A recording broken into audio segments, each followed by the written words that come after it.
Hello and welcome to Automate That. Hi. Hello, everybody. Welcome.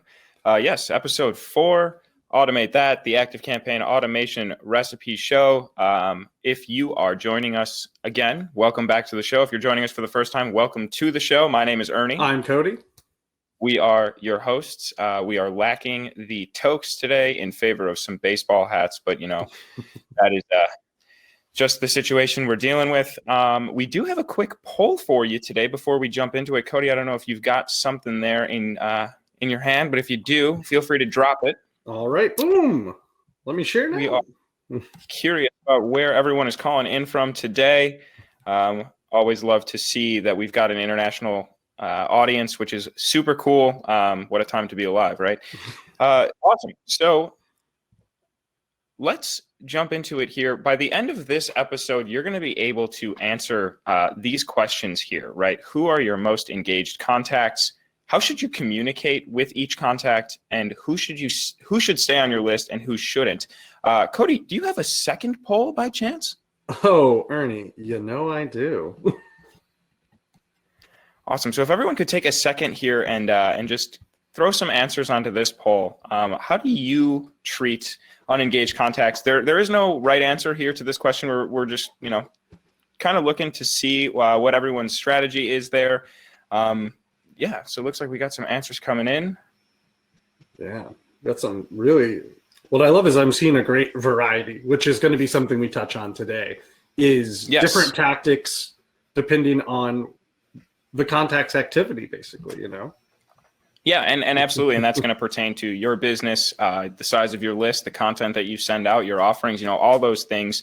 Every marketer's favorite answer, it depends. But it looks like we've got a pretty clear winner here. Send them a targeted campaign to re-engage. It's second place coming in with remove, unsubscribe them from your list. Great. That is kind of what we expected here. So moving into the issue that today's automation recipe is going to solve. On average, 56% of new subscribers remain on your email list after the first 12 months, which means that roughly half of the email contacts that you have on your list within the first year of them being on your list, they're going to phase out.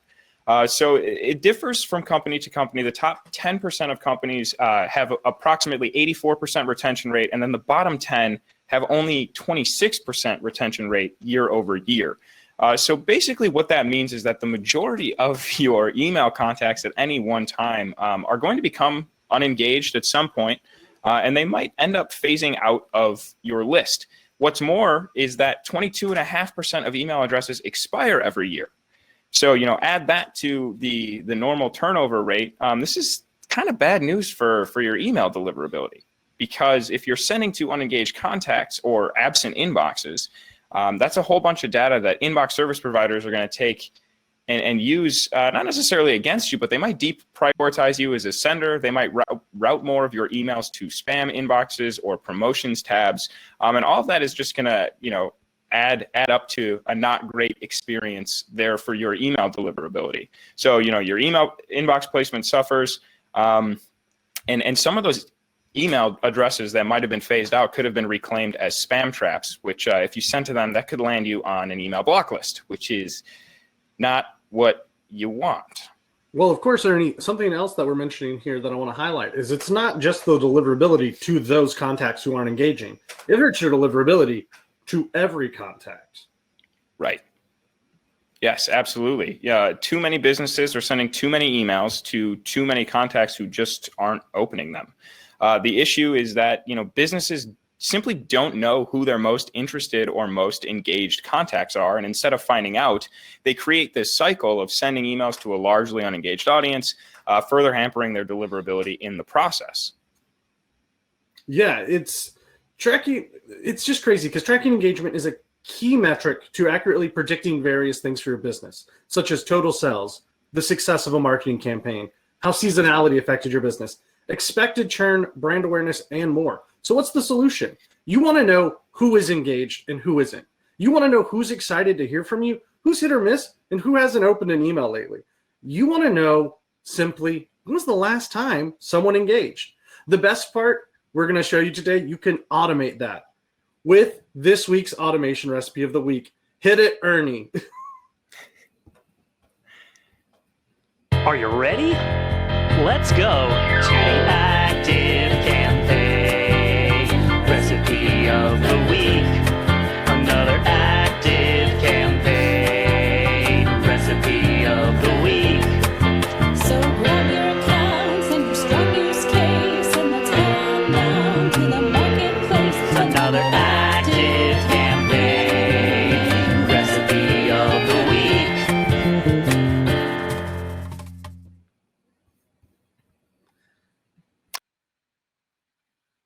All right, it is recipe reveal time. The issue is you don't know who your unengaged contacts are. You're sending to unengaged contacts. They're not opening your email. Your deliverability is getting hampered. What is the solution in the form of an automation recipe? Take it away, Cody. We're going to track that engagement date. As you can see here over on the right, what we're showing you today is a super easy automation to set up. And, you know, it's really great. It's just 3 things. It's 2 triggers, 1 action. And we'll go over later about how you can customize it to track all sorts of engagement, which are going to be great. We'll go over to the stats over here on the left of the baseball card. Essentially, this is great. We want to highlight this isn't just great for any industry. This should be essential for any industry. No matter what your industry is, you need to know what contacts are listening, who's engaged, and what contacts you might need to nurture, and what contacts just aren't going to open emails and need to be cleaned off your list. The features, it uses a date-based custom field, open tracking, and link tracking. Well, we're going to call this an ops use case, which means that no actual forwarding messages are occurring in this automation. It's doing a lot of stuff on the back end that you're then going to be able to use later. Either we'll show examples of both. I'm deciding to target based on this, and also like I just have evergreen things running that are helping my engagement in the background the whole time. Experience level, as I said, it's only 3 actions. It's so easy to set up in your account and get running today. And obviously, it's the stage of the customer journey, reach and engage. But it is something that will be helpful throughout the entire journey. This is just, you know, the reach and engage is what we think is like the important to get it started, and then it will pay off dividends the entire time that you have it in your account. Yeah, absolutely. You know, you're never going to have the date of last engagement data living in a contact's profile and wish you didn't have it, right? It's going to work all the way across the customer lifecycle from the first time that they encounter your brand and sign up for your email list to any returning customer. You know, at any point in time, they might get a new email address and then suddenly stop opening your emails. They might, life happens, things change. You know, for whatever reason, you're going to want to know when that contact last engaged. And then this link here is clickable. Cody, I'm not sure. Did we share the slides for today's session? We can drop those in the chat right now. I have yet, but I'm going to share them right now. These there are the they slide are. handouts. Top right of your screen. Yes, perfect. Awesome. Okay, so 3 steps. Very powerful automation. Mm-hmm. What else does it let us do?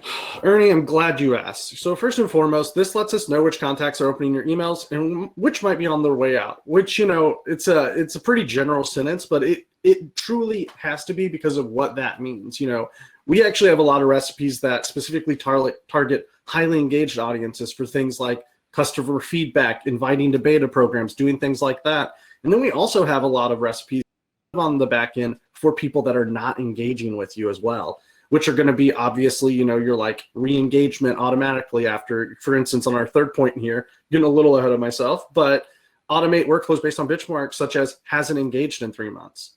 And the really cool thing about this second part is this data is so actionable in your platform.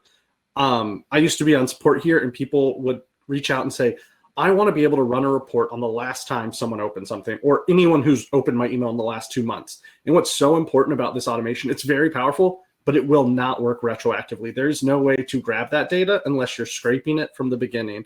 So you want to make sure you get this in your account early and you set it up right so that you can always be tracking who is, because you never know ahead of time, hey, I want to reward my most engaged contacts, or, you know, I want to send about the sale to people I know are interested and likely to make a buy. You want to do things. And the big difference between the second point and the 3rd point, as we kind of mentioned, is the second point is you can run things that you're consciously wanting to run and planning out. And the 3rd one, like we mentioned earlier, while you're asleep, while you're off doing other things, while you're meeting with other people, those automations are always running, making sure your contacts are getting engaged or cleaning your list for you.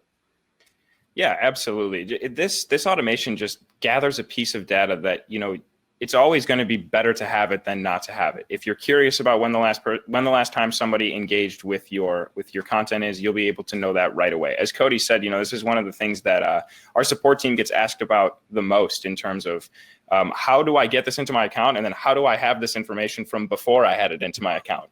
So it's definitely something you want to set up early, and the use cases that are tied to this are just endless. Whether it's sending an offer to your most engaged contacts, whether it's sending an offer to your least engaged contacts in an effort to get them more engaged, or whether it's, any number of other things that you might want to do to just know that the people that you're sending the email to are engaged with your content. They want to see it, they're waiting for it, and they're going to, open, click, and interact with it in the future. Yeah, perfect. So we're going shopping to the automation store. Cody, what are we putting in the cart? Well, we're only going to put in an email open trigger, a link clicked trigger, and an update date-based contact field step. That's, like I said, it's super simple and super easy. And we'll show you how to customize it here in a bit with some other triggers with what you might define as engagement. Because, we are just doing emails, but we understand that different engagements mean different things for different businesses. So we definitely make sure that you can customize this to your heart's content.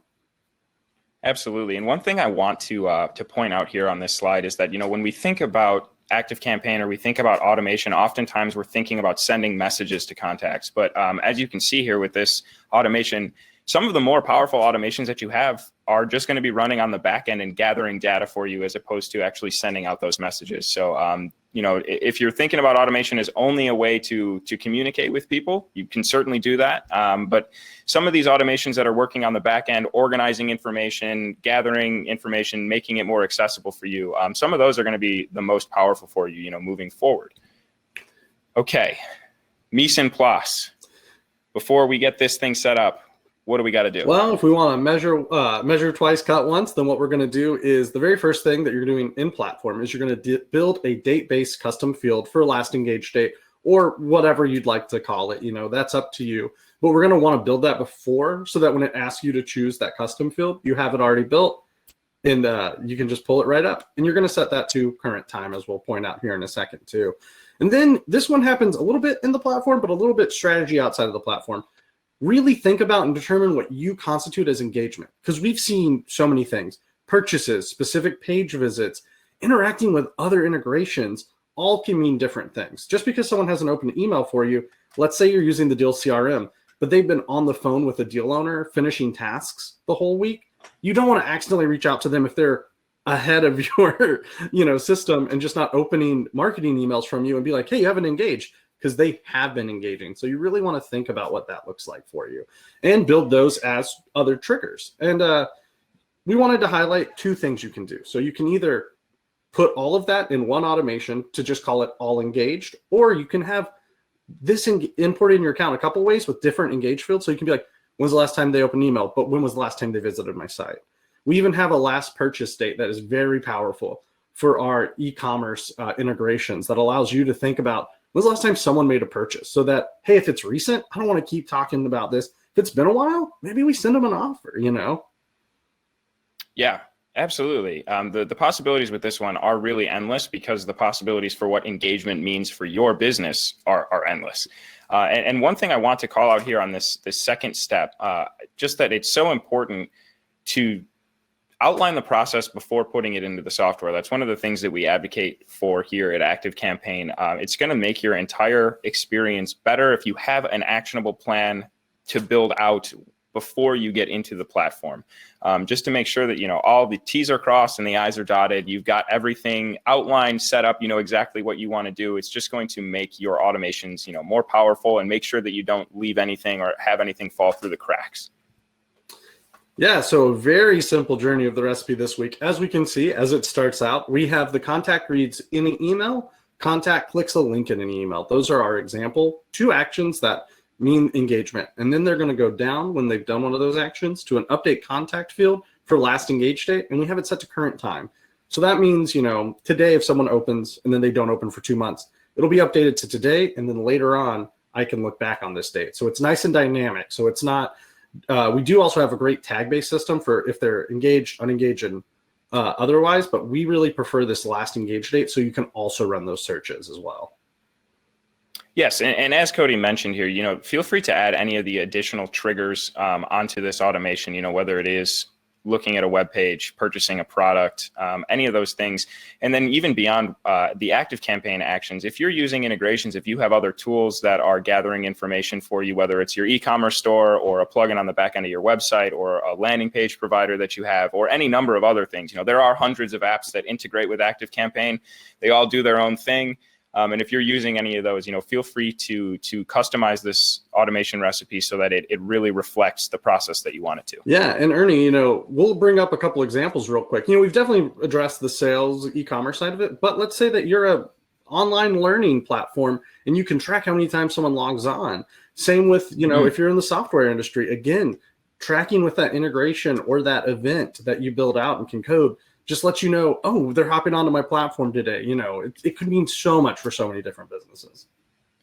Yeah, absolutely. And to that point, again, if you wanted to copy this automation recipe and have multiple different variations of it, if you have custom fields to track the date of certain engagement, like Cody had mentioned, when is the last time somebody opened an email? When is the last time somebody logged on to the platform? When is the last time somebody looked at my website?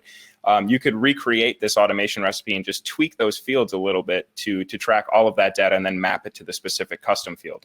So really, when it comes down to it, simple automation is going to give you really powerful, accessible, and actionable data for your business and your marketing communications or sales communications or just general communications moving forward. All right, so we got 3 related recipes we wanted to highlight today. The first one is a re-engagement automation. How this works is, and I'll be using the general examples. Understand these can be customized however you'd like. But for we have it set to 3 months after someone has not opened an email. You send an email that is letting them know, hey, we'd love for you to interact. Maybe you tell them more of your story. Maybe you offer them a discount. You can really choose what that campaign is. But it's that first win back based on engagement. You're like, hey, I noticed it's been a while. You want to create content that will hopefully bring them back. And then, of course, our second one, we have the last chance re-engagement. So that's where we say, hey, it's been, again, the example, it's been 6 months and you haven't opened an email. So we send an email saying, hey, we don't want to bother you. We would like to know if you're interested or not. That gives them a chance to unsubscribe from the list instead of marking you as spam, which is so much better. Gives you a chance that you can still build re-engagement in there. You can, as our next one's going to be, the unengaged survey, that one's a different tactic using that same 6-month benchmark. And it says, hey, we noticed you haven't opened. Here's a form. We'd love if you submit it to me. And the feedback you'll get, now, of course, if they haven't been engaging, you may not get a bunch of responses, but the responses you get are going to be great because they will tell you why people do not engage after a while. Maybe it's something like a lack of variety in products. Maybe it's something like, the messaging just isn't right for me, or like, oh, I was buying this for a friend. You can change so many things, like the frequency of when you send those messages, like we've mentioned. You can add people to just holiday sale lists. So you're like, they seem to only be interested in deals, which, isn't great, but is fine. So I'm going to make sure I speak to them in the language they prefer to be spoken to. But yeah, these are just a trio of recipes that are super powerful. The first 2 happen they all happen while you're sleeping, while you're not worried about it. These are just always on dynamic recipes based on that dynamic engaged state. Yes, absolutely. And one thing that we talk about a lot is, really listening to your contact list, listening to your audience, the feedback that they're giving you. And sometimes a lack of engagement can be the feedback that's the missing link for you. So these automations are going to, just kind of contextualize that unengagement just a little bit more so that you can see, exactly where things are going wrong or where your contacts aren't quite getting what they need. So very important automation recipes that you can use alongside this one. ActiveCampaign just dropped 70 new email templates into the template builder. So if you are looking for beautiful email templates to use in your automations or just your general outreach, we have expanded the library. Here's a taste of them right here. But moving on into this slide, they are in your account. They're really awesome. They're beautiful. They're interactive. They're dynamic. They're everything that you want in an email template and more. And there are 70 of them. Yeah, it's really awesome. It's a thing we're really excited about. As you can see, the link is right there. Check them out here. And that's in those handouts that we handed out earlier too. But yeah, it's so awesome. We're very excited about it. Yes, perfect. So feel free to get in there and start customizing those templates to make them work for your use cases. And now we'll move into some Q&A. Yeah, so I want to scroll up. I did see that Lindsay dropped a question about, can you have it where it only looks for someone who engaged in a certain type of email? For example, if you own a pet store, you want to know who's engaging, clicking on just cat-related emails and not dog-related emails. Would you just tag it and bring that tag into the workflow? Yeah, that's actually a great way to do this is, if you have link tracking set up, you can set those links to be like, cat link, dog link, and then have that tag being added as the trigger for that cat engagement, last engaged date, custom field updated. So there are ways to do that. And that's probably the best way. Looks like Diane's got a question here. Is the engagement still high with frilly emails? I have been leaving the pretty behind. I'm going to invoke the favorite marketing answer here and say that depends. It's going to depend on the content of the message. It's going to depend on the subject line. Text only emails, they do work. They're straight. They're to the point. But it's really going to depend on, the goal of that email. If it's to promote a new product that you have, people would like to see some product images in that, some images of maybe happy people that have the product, just to kind of beef that sell point and that value prop up a little bit. But again, if it's a more serious email, if it's just communication, just information from, one party to another, text emails work great. So definitely test. If it's working for you, text only, then keep it going. Do what works, and keep testing. Yeah, and then Jeff asked, last engaged field, date or date time format. The good answer is you could truly do either. I think by our example just uses the date field just so you could run like a date-based search. But if you want to do the date time, that's also important. So you can start looking at what time of the day someone starts looking at these emails too, and really get granular with that engagement, which is super powerful. And then I see... it looks like Joan here has... Oh, go ahead. Oh, I was just going to say, I was also going to highlight Joan's question. Yeah, you have part 1 and part 2 of the tagging engagement recipe running. That's a great engagement. What that does is it just adds tags over time based on engaged, unengaged, and then, unengaged for quite a long time.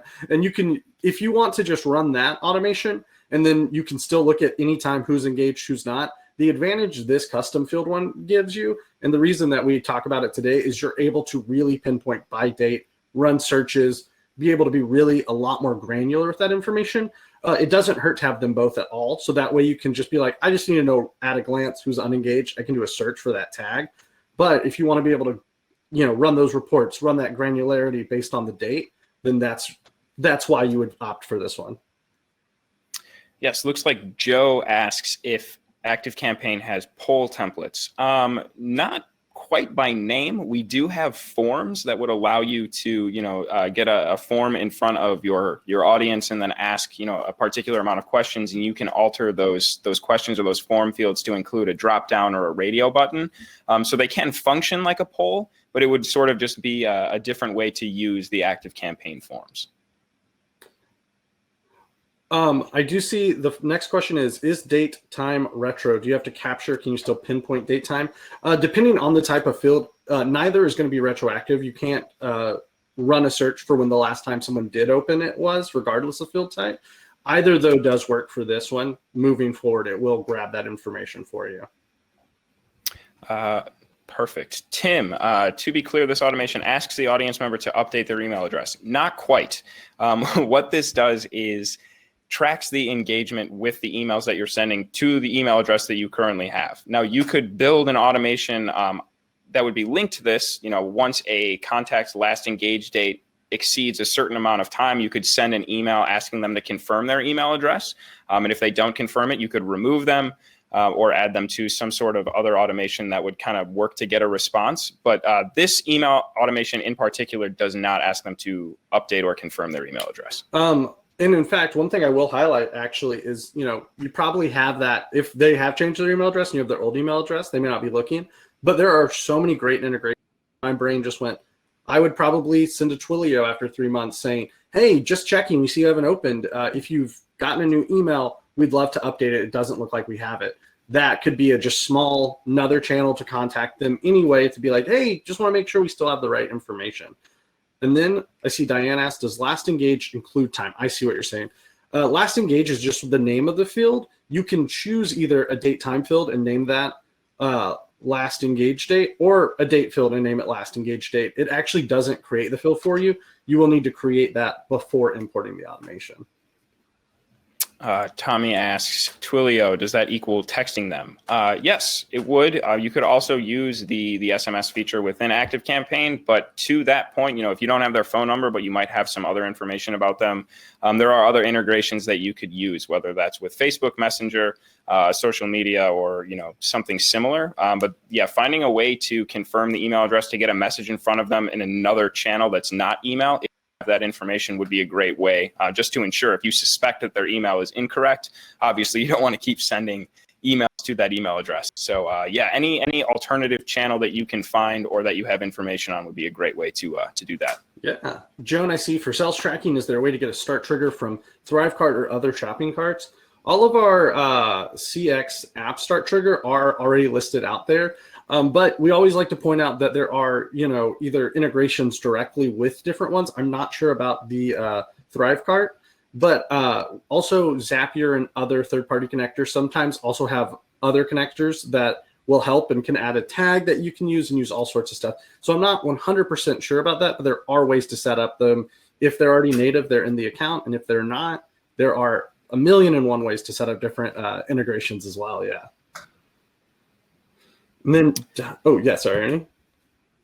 Oh, I was just about to read Diane's question here. What if you wanted to update a contact and obtain their phone number? How would you have them update this field? I would probably go the form route if you have their email address, and then perhaps tie an offer to that, whether it's a free consultation, free phone call, some sort of percentage off, and then in exchange for that information. Phone numbers are going to be a little bit more difficult. People tend to want to hold on to them a little bit more, just by nature of privacy and whatnot. So usually sweetening the deal with some sort of offer would be the way to go, but creating a form with a telephone form field and then mapping that to the custom field within ActiveCampaign, the contact profile would be a great way to do that. We also have a recipe in our marketplace about blank fields that when someone subscribes to a list, it real quick looks and it says, is that phone number a blank field? And if the answer is yes, it just sends an email to them just saying, hey, we see you didn't give us all the information that is really going to make this that much more helpful to communicate and talk to you. So definitely Ernie's idea is also great. And we also already have automation recipes built out for that type of an idea as well. Yes, I see. Jeff, if we want to unsubscribe people due to inactivity, should we tag them inactive rather than unsubscribes in case we want to email in future?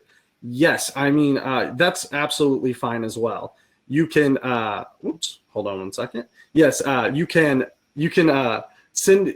put them on a list of themselves if you do want to email them later. Again, that can be like, if you decide my email frequency for these people, I don't want to take them completely off my list because sometimes they might be opening, but it's few and far between. That is agreed.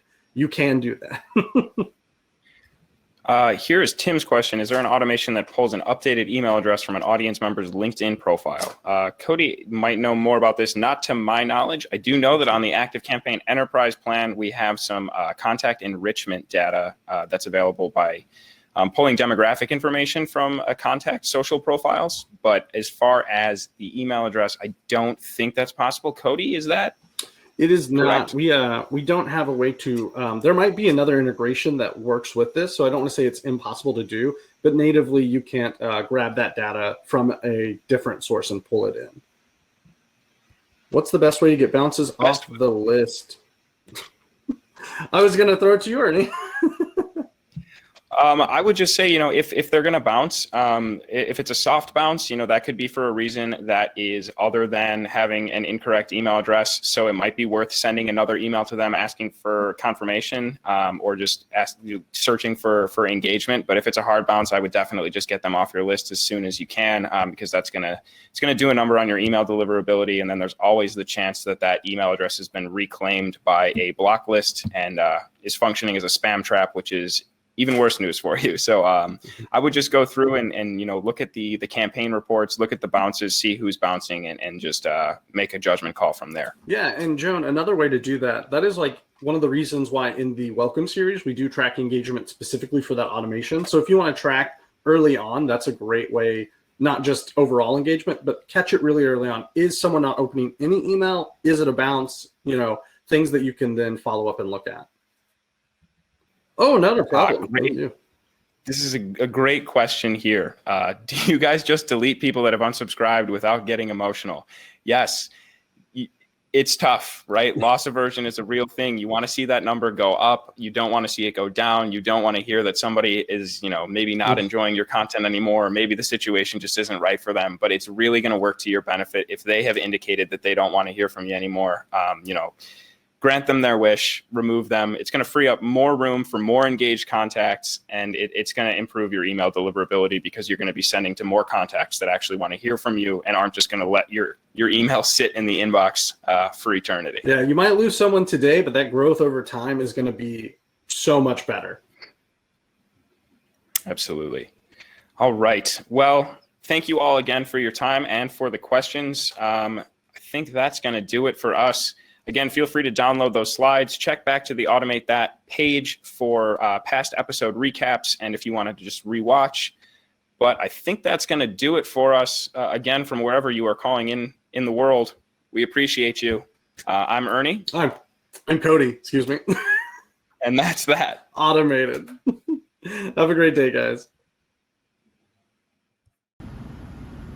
Hi, thank you for watching. If you are enjoying Growth Decoded, you can find a link in the description to sign up and join the Grow team. You'll get exclusive content and opportunities that have to do with the show. You can also hit the subscribe button for ActiveCampaign's YouTube channel somewhere down here, and you will never miss an update from us.